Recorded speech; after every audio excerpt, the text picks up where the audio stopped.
என்னங்க Roman Reigns எல்ஏ night வந்து install பண்ணி விட்டாரு.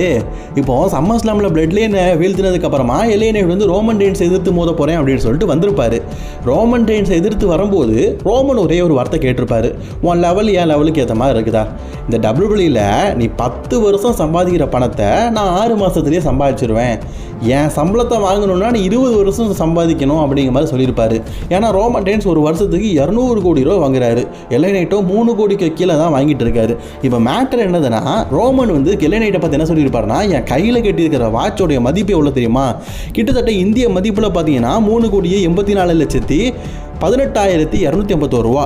எல்ஏ நைட்டோட வாட்சோடைய மதிப்பு 72,000 ரூபா. அதனால் உன்னுடைய ஒரு வருட சம்பளத்தை என் கையில் நான் வாட்சாக கட்டியிருக்கிறேன் அப்படின்னு சொல்லிட்டு கிண்டல் அடிச்சிருப்பாரு. அதுக்கு எல்ஏ நைட் இந்த வாரம் நடந்து முடிஞ்ச மண்டே நைட்டில் என்ன சொல்லியிருப்பாருன்னா, ஆமாப்பா ரோமன், நீ ரொம்ப பெரிய பணக்காரன் தான், என்னுடைய ஒரு வருஷ சம்பளத்தை உன் கையில் நீ கட்டியிருக்கிற, ஏன்னா நீ வருஷத்தில் இவ்வளோ பணம் சம்பாதிக்கிற டபிள்யூல ஓகே. பட் ஆனால் ஒரே ஒரு கேள்வி கேட்குறேன், இதுக்கு பதில் சொல்லிடு. உன் கையில் இருக்கிற வாட்சும் நேரத்தை தான் காட்டுது, என் கையில் இருக்கிற வாட்சும் நேரத்தை தான் காட்டுது, அதுவும் ஒரே நேரத்தை தான் காட்டுது. உன் கையில் இருக்கிற வாட்சினை யூனிவர்ஸையாக காட்ட போகிறது, ரெண்டுமே ஒரே மாதிரி தான் காட்டுது, இதில் விலையை பற்றி என்ன பிரயோஜனம் அப்படின்னு கேட்டிருப்பாரு. இதுக்கு ரோமனால் பதிலே அளிக்க முடியாதுல்ல. உண்மைதாங்க, என்னதான் காஸ்ட்லியான வாட்ச் வாங்கினாலும் ஒரே நேரத்தை தானே காட்ட போகுது. சரி, உங்களில் யாரெல்லாம் என்ன மாதிரி வாட்சே கட்டாதவங்க அப்படிங்கிறத மறக்காமல் கமெண்ட் பண்ணிக்கோங்க. தொடர்ந்து வீடியோ பார்க்க சேனலை சப்ஸ்கிரைப்